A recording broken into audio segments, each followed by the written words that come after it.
नांदगाव तालुक्यातील मौजे ढेकू येथील शेतकरी प्रकाश महाजन यांच्या मालकीची जमीन गट क्रमांक 109 मधील बेकायदेशीर मालक दाखवून मच्छिंद्र पाटील बाळू पाटील यांच्या नावाने पीक पाहणी लावण्यात आली आहे।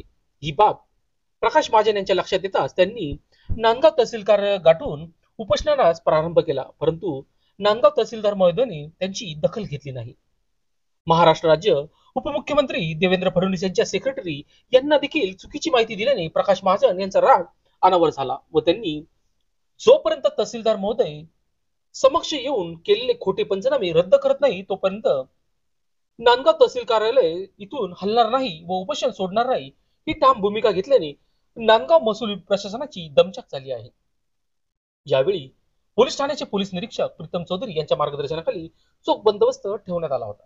दरम्यान यावेळी नायब तहसीलदार तलाठी पोलीस उपनिरीक्षक मनोज वाघमारे, गोपनीय दत्ता सोनवणे, सरदार सिंग, जिल्हा प्रमुख दिलीप बनकर, ग्रामीण वैभव मिटकरी, उपजिल्हाध्यक्ष नाना आहेर, माजी नगरसेवक सोनावाला, तालुका सरचिटणीस सचिन बाविस्कर, चांदवड जिल्हा उपप्रमुख नाना विस्पुते, तालुका प्रमुख सुनील कोल्हे व तसेच मनसे पदाधिकारी कार्यकर्ते मोठ्या संख्येने उपस्थित होते।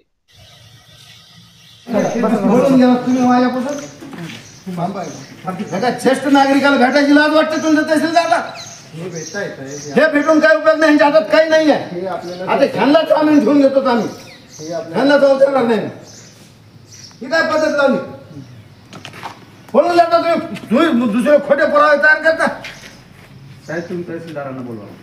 अहो तो ऍडमिट झाला, त्याला डेंग्यू झाला, रात्रभर मच्छरात झोपलो, मला नाही डेंग्यू झाला। कुठल्या हॉस्पिटलला आहे ते? एवढे सिरियस नाही ते? अहो मला हा तुम्हाला त्रास द्यायची इच्छा नाही, मी काय करू? तुम्हाला धरलं तर ते भेटलं ना। तुम्ही जसा माझा गळा धरला, पंचनामा करून टाकला, ते कागद दाखवत नाही तुम्ही आम्हाला। इतकं षडयंत्र करता तुम्ही माझ्यावर। कुठलं तरी बोलवा ना, तिला म्हणते कागद घेऊन ये ना। मी काय म्हणतो, मी तुम्हाला लेखी देतोय। तुमच्या लेखीला काही अर्थ नाही हो साहेब। तहसीलदार लोकशाही न्यूजसाठी नांदगाव प्रतिनिधी अनिल धामणे।